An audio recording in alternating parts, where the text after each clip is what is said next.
කොහොමද ඔයාලට හැමෝම හොඳින් ඉන්නව නේද? මං අද ඔයාලට අරගෙන ආවේ මගේ නැචුරල් රූටීන් එක.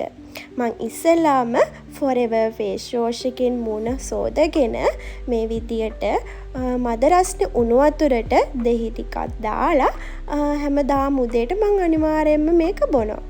මේකෙන් අපේ ඇඟේ මේද දහනය වෙනවා වගේම ඇඟ පැහැපත් වෙන්නත් මේක උපකාරී වෙනවා. මං දැන් හදන්නේ මගේ මූණේ තියෙන අනවශ්‍ය රෝම ඉවත් කරගන්න.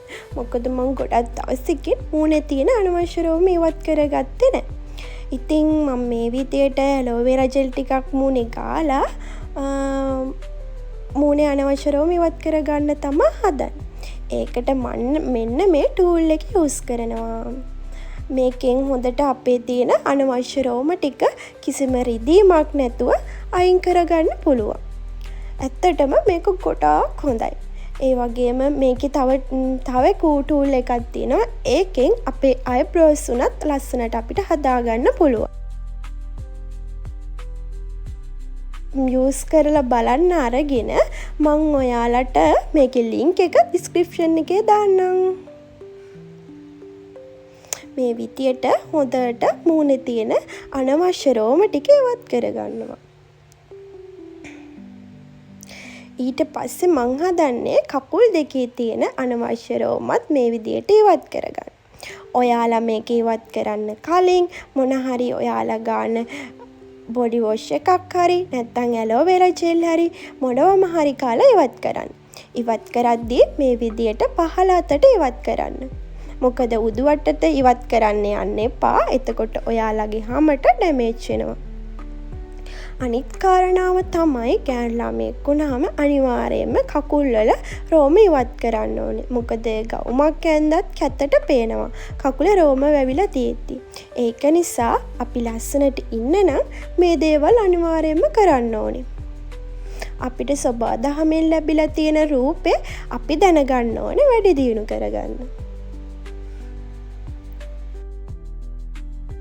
මං දැන් හදන්නේ මගේ මුහුණ ස්ක්‍රබ් කරගන්න.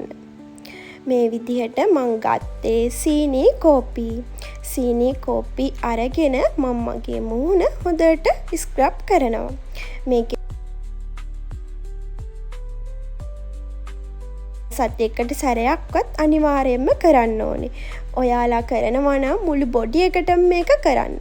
මොකද අපේ බොඩි එකේ තියෙන මැරුණු සම අපි අනිවාර්යයෙන්ම සතියකට සැරයක්වත් ඉවත් කරගන්න ඕනේ.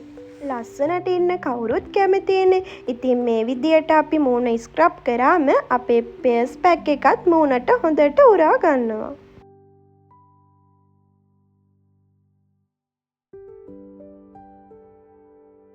ඒ වගේම අපි කාන බොඩි ලෝෂන් වලත් ප්‍රතිඵල අපිට ඉක්මනින්ම ගන්න පුළුවන්. මොකද අපේ හැමේ තියෙන මැරුණු සම ඉවත් වුණාම ඒවා ඉක්මනින්ම අපේ සමට හොරා ගන්නවා. මේ විදියට ස්ක්‍රබ් කරලා ඉවර වෙලා මම මගේ මූණ වොෂ් කරගෙන ටිෂු එකකින් තෙත මාත්තු කරගන්නවා. ඔයාලා මූණ පිහදාද්දි කොයිම වෙලේවත් මූණ අතුල්ලන්න එපා. මේ විදියට තෙත මාත්තු කරගන්න. දැන් මං හදන්නේ ෆේස් පැක් එක ගන්න. ඒකට මම යූස් කරන්නේ ජැනට් එකේ ඔරෙන්ජ් සී බ්ලීචින් ක්‍රීම් එක. මේක බ්ලීචින් ක්‍රීම් එකක් කිව්වට බ්ලීචින් නෙමෙයි ළමයි හොඳද? මේකෙන් වෙන්නේ අවුවට පිච්චුණු සම යථා තත්ත්වයට පත් වෙන එක. ඒ වගේම අපි දවසක් හරි නැත්තම් හැමදාම හරි මේක මාසයක් වගේ කාලයක් ගානකොට අපේ සම පැහැපත් වෙනවා. මේකෙන් අර බ්ලීචින් ක්‍රීම් ගාව වගේ සුදක් නම් එන්නේ නැහැ. ඒ වුණාට ගොඩක් අපේ සම පැහැපත් කරගන්න පුළුවන්. ඒ වගේම කිහිලි හැම කළු වෙලා තියෙන අයටත් මේක ගොඩාක් හොඳයි.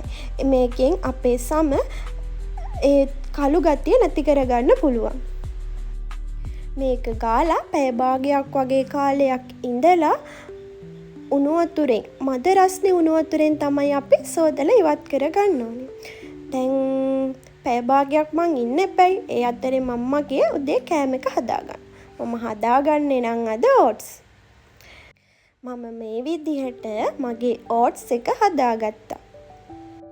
දැන් මම පැක් එක අයින් කරලා මූණ වොෂ් කරගෙන ආවා. ඔයාලා අනිවාර්යයෙන්ම පැක් එකක් දැම්මට පස්සේ මූණට ටෝන් එකක් යූස් කරන්න.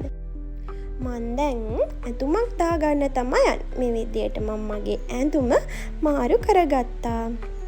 ඉතින් ළමයි මම අනිවාර්යෙන්ම සින්දුවක් වගේ ප්ලේ කරගෙන තමා මගේ රූටින් එක හැමදාම උදේට කරන්නේ. ඉතින් එතකොට මගේ හිතටත් නිදහසක් දැනෙනවනේ. ඒ නිසා මම මේක අනිවාර්යෙන්ම කරන දෙයක්. ඒ වගේම මම මෙන්න මේ විටමින් C ටැබ්ලට් එක උදේ හවස ගන්නවා. දැන් මම ගන්න යන්නේ මගේ සන් ක්‍රීම් එක. මේක සන් බ්ලොක් ක්‍රීම් එකක්. මේක නම් SPF 60කට වඩා තියෙනවා. ඔයාලා ගත්ති SPF 30ට වඩා ක්‍රීම් එකක් ගන්න.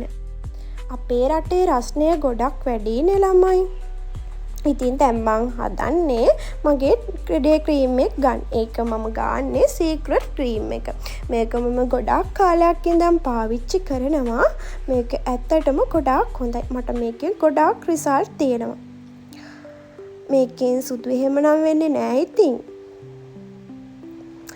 මම දැන් ගන්නේ මගේ වැස්ලින් බොඩි ලෝෂන් එක. මම මේ විදිහට මගේ වැස්ලින් බොඩි ලෝෂන් එක අත්වල කකුල් වලයි හොඳට ගා ගන්නවා. ගැහැණු ළමයෙක් නම් අනිවාර්යයෙන්ම මේ දේවල් කරන්න ඕනේ. ඉතින් ලස්සන ළමයෝ ආයෙත් අලුත් දවසක අලුත් වීඩියෝ එකකින් හම්බෙමු. බයි.